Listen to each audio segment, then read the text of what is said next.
Pilipinas, magandang araw po sa inyo. Luzon, Visayas at Mindanao. Nabalitaan nyo na? Pinapalutang na po ng mga dilis yung ideya na si Rodante Marcoleta ay patatakbuhin na Vice Presidente ni Sara Duterte sa 2028. Uy, ang sakit nito kay Amy Marcos. Diba kasi si Amy Marcos talagang kahit ano gagawin talagang i-please lang si Sara Duterte kasi hoping na pagdating ng 2028, definitely tatakbo si Sara Duterte at gagawin siyang running mate. Vice Presidente siya. Tapos, paano ngayon yan? Mukhang mas mabigat si Rodante Marcoleta na posibleng running mate ni Sara Duterte pagdating ng 2028. Uy, pag sinabing Marcoleta, Iglesia ni Cristo yan, hindi automatic i-endorso ng Iglesia ni Cristo yan. So kung ako ay nasa kampo ni Sara Duterte, mas mataas yung chance na pipiliin ko si Marcoleta kesa dito kay Amy Marcos. Yari ka dyan, Amy, tinan mo, kakasip-sip mo kay Sara Duterte at sa mga DDS, ikaw pa mawawalan yan. Ito yung sinasabi ko sa inyo. Ito, may mga politiko na nagpapalutang ng ideya na si Marcoleta bilang Vice Presidente. Sabi ni Anthony Del Rosario, dati pong Davao del Norte Governor at ngayon po hugpong ng pagbabagong party Secretary General. Ito po yung partido ni Sara Duterte, no? Basahin ko lang yung sinasabi niya. And I quote, "What if she became president?" Si Sara Duterte, tinutukoy niya, di ba? "She would have to choose from the Senate or the House, right? The first person I said was Marcoleta." Ibang usapin ito, ha? Wala pa yung 2028. Assuming mag-resign si PBBM sa kanilang pangarap. Pero mo, advance mag-isip to mga to kakapal na mukha no? Hindi pa 2028 na pinag-uusapan. Bukod dun sa sinasabi nitong Del Rosario, pinapalutang na rin yan sa 2028 si Rodante Marcoleta gagawing running mate sa pagka-Vice Presidente. Ito wala pang 2028. What if lang? What if tanggalin nila si PBBM, magtagumpay ang kasamaan at kadiliman at patalsikin nila si PBBM? Si Sara Duterte magiging presidente at pipili daw po ng Vice Presidente. At ang unang tao na pumasok sa isip niya ay si Marcoleta. Sakit talaga nito kay Amy Marcos talaga, oo. Grabe ang sakripisyo ni Amy Marcos para sa mga Duterte. Tapos, hindi ikaw yung first person in mind. Kumbaga, option ka lang, hindi ikaw yung priority. Sakit nito, I don't know, Senator Marcoleta, but I believe that he can complement Sara's style.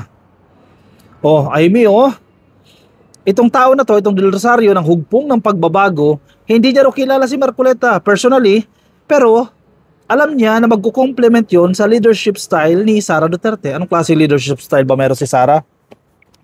Sige nga, anong klaseng style yan? Yung hindi papasok, yung lagi na sa ibang bansa, yung pag pinatawag sa Congress para sa budget hearing, i-defend niya yung kanyang budget, di niya madepensa. Yun ba yun?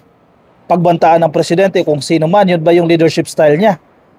Na sa tingin nitong tao na to, ni Del Rosario, kaya mag-complement ni Marcoleta sa ganyang estilo ni Sara Duterte. In short, kayang sakyan o kayang sabayan ni Marcoleta yung style na ganyan ni Sara Duterte. Talaga kayo, wala pang 2028, nagpaplano na kayo, Sara Duterte's potential VP pick, Marcoleta could do the job, says hugpong executive. Masyado kayong advance mag-isip. Imposible nyo pa mga mapatalsik si PBBM ilang attempt nyo na yung rally ninyo dyan sa Luneta, yung rally ninyo sa EDSA, mahigit kalahating milyon na kayo. Napatalsik nyo ba si PBBM? Napag-resign nyo ba si PBBM? Bakit magra-resign? Hindi nyo ba naririnig yung sinasabi ng mga elders? Sinong ipapalit mo? Bakit magra-resign si PBBM? Ipapalit mo si Sara Duterte lang din. Hindi nyo ba narinig yan? At ngayon nag-a-ambition pa kayo. May plano na agad sila, nakakatawa ito, Hindi pa po natatanggal ang presidente, may plano na agad sila kung sino ang gagawin nilang vice president. At ito si Marcoleta na. Masyado niyong sinasaktan ang damdamin ni Amy Marcos dyan. If Vice President Sara Duterte decides to run for president in 2028, Senator Rodante Marcoleta could be a potential running mate, according to former Davao del Norte Governor Anthony Del Rosario. Sige, lokohin ninyo yung sarili ninyo. Okay pa yan, 2028, may chance pa yan. Pero yung patatalsikin nyo si PBBM, tapos si Marcoleta yung gagawin ninyong vice presidente, good luck.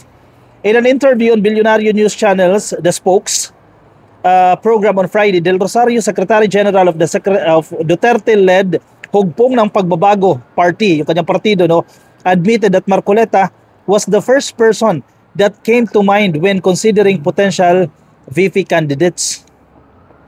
Sakit talaga kay Amy yan, masyado kayo excited eh. Oh, sinaktan nyo agad si Amy, oh. Kakasakripisyon nyo pa lang eh. Para sa inyo, sinaktan nyo agad eh.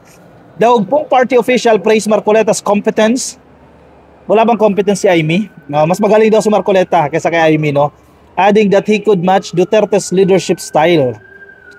Both politicos are also abogados.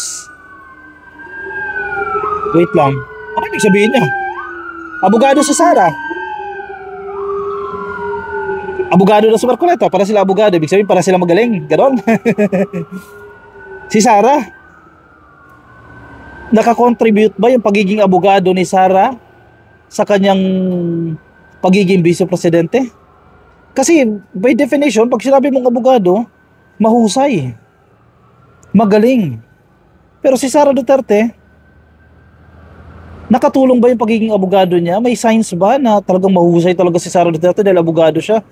Si Marcoleta, ganun din. Galing talaga ni Marcoleta kasi abogado siya. Yun nga lang. Yes, at some point, yes, magaling naman talaga si Marcoleta. Yun nga lang. Selective ang pinapanigan. May pagtanggol ng mga diskaya, magaling. Magaling magtanggol sa mga diskaya. O sige, ewan ko kung anong pinupunto dito ni Del Rosario na parehas daw po silang abogado. Anyway, factor ba yon? Ewan ko. Hindi man ako bilib kay Sara kahit abogado siya, no? What if she became president? She would have to choose from the Senate or the House, right? Ito yung scenario na to na hindi pa nag-eleksyon. What if nga mag-resign na nga si PBBM or for some reasons, no, natanggal si Presidente Marcos at si Sara Duterte maging presidente. So pipili siya from Senate or the House. Yun yung proseso, no, nakalagay sa ating konstitusyon yan. The first person I said was Marcoleta. Naku, Amy. Tigilan mo na kakasipsip sa mga Duterte, oh. Hindi ikaw yung priority, oh. Sabi ni Del Rosario sa kanyang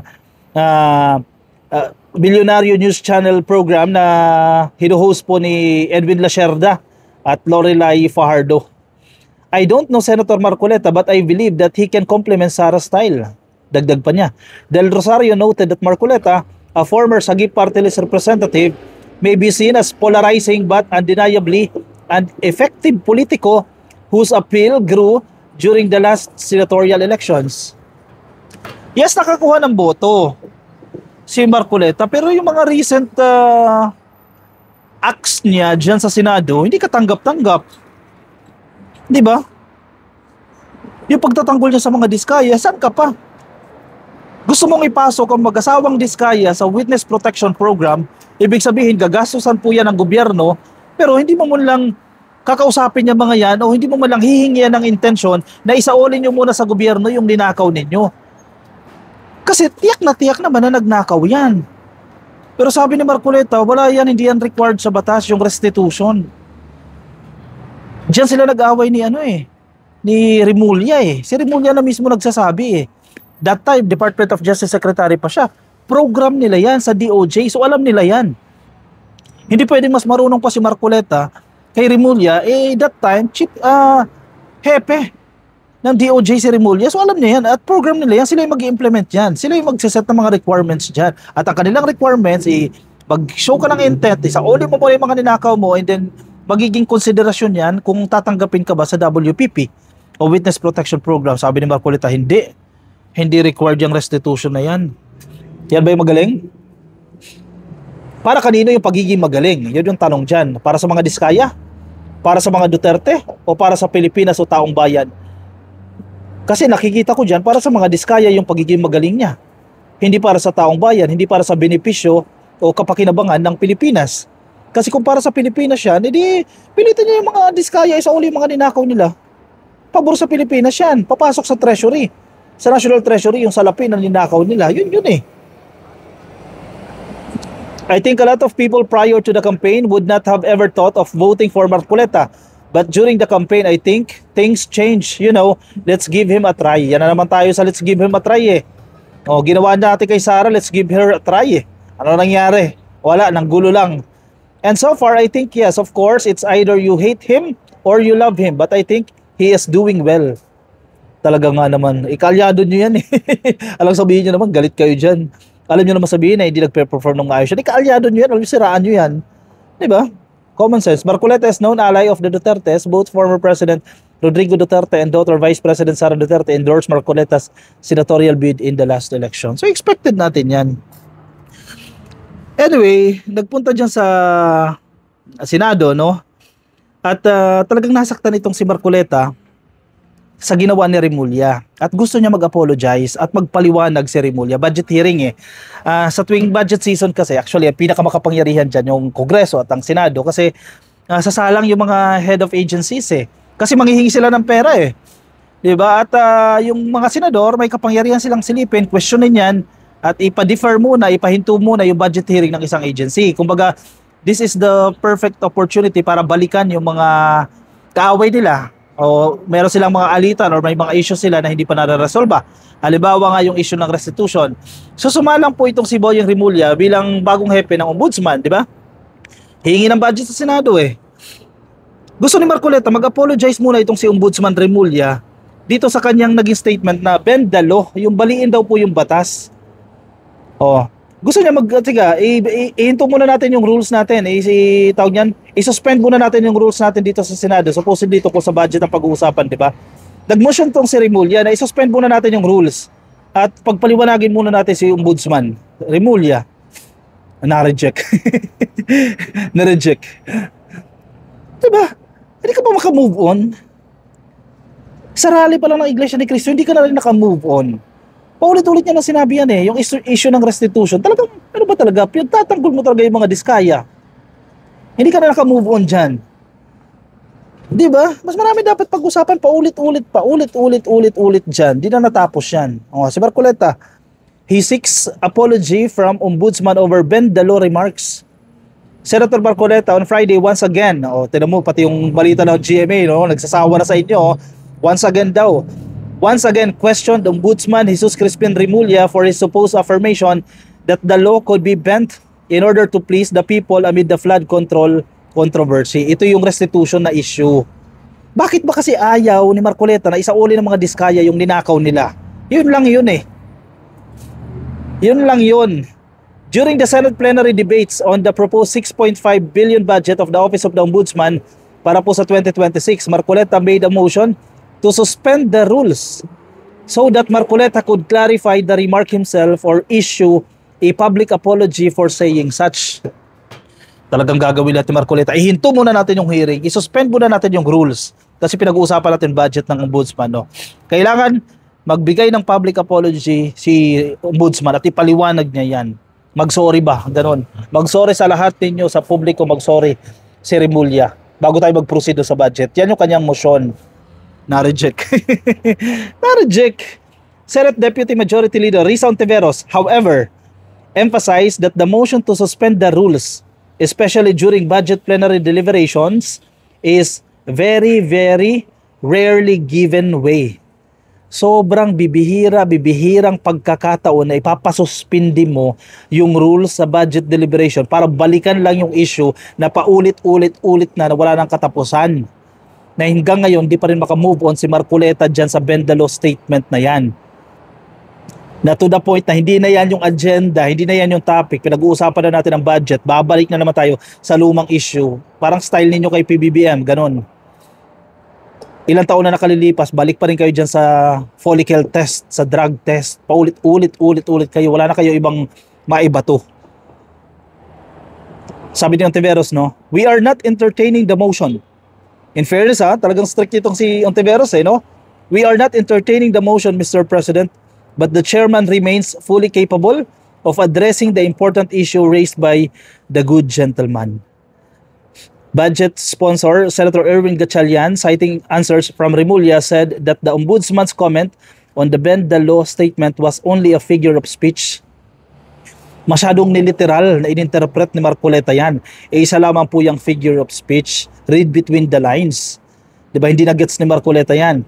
The current Ombudsman right now, he intimidated to me that he is very strict in not bending the law. In fact, he also intimidated that he will abide by the Supreme Court ruling as he believes that the rulings from part of the law, that the rulings form part of the law and the rule of law is supreme, sabi po ni Gatchalian. Pero sabi ni Marcoleta, hindi pwede yung mga figure of speech na yan. Sabi niya, ini-insist niya talaga that ombudsman is a high office. Remulla should not be guided by figures of speech. Remulla, bawal ka gumamit ng figures of speech ha, kasi nasa mataas na opisina ka. Ombudsman ka eh. Dapat hindi ka guided ng figures of speech, yan ang sinasabi ni Remulla. Sabi niya, our people might be misled into believing that it is all right to bend the law, provided we do not eventually break it. It should be explained succinctly o completely, no, Mr. Speaker. It should be explained very well that that is not correct, that he was wrong in saying that. He was very wrong in confirming and even affirming that publicly in our hearings in the Blue Ribbon Committee, sabi po ni Marcoleta. Talagang ayaw natang tanan. Tatagal ang usapan dyan. Mali ka dyan, Remulla. Hindi talaga papatalo si Marcoleta kasi naninindigan siya, tama yung decision ko.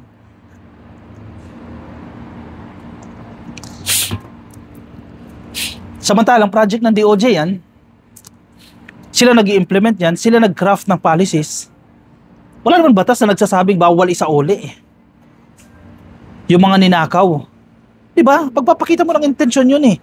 Siyempre i-assess din yan. May subjective component pa rin yan bago ka makapasok sa WPP. Kung nakikita yung intention mo na mukhang makatutulong talaga to sa gobyerno, edi tanggapin natin yan. Pero kung wala ka man lang sincerity, wala ka man lang pagpapakita ng intent na isasauli mo yung mga ninakaw mo, di ba? Factor yun. May subjective component yun. Ang acceptance sa WPP.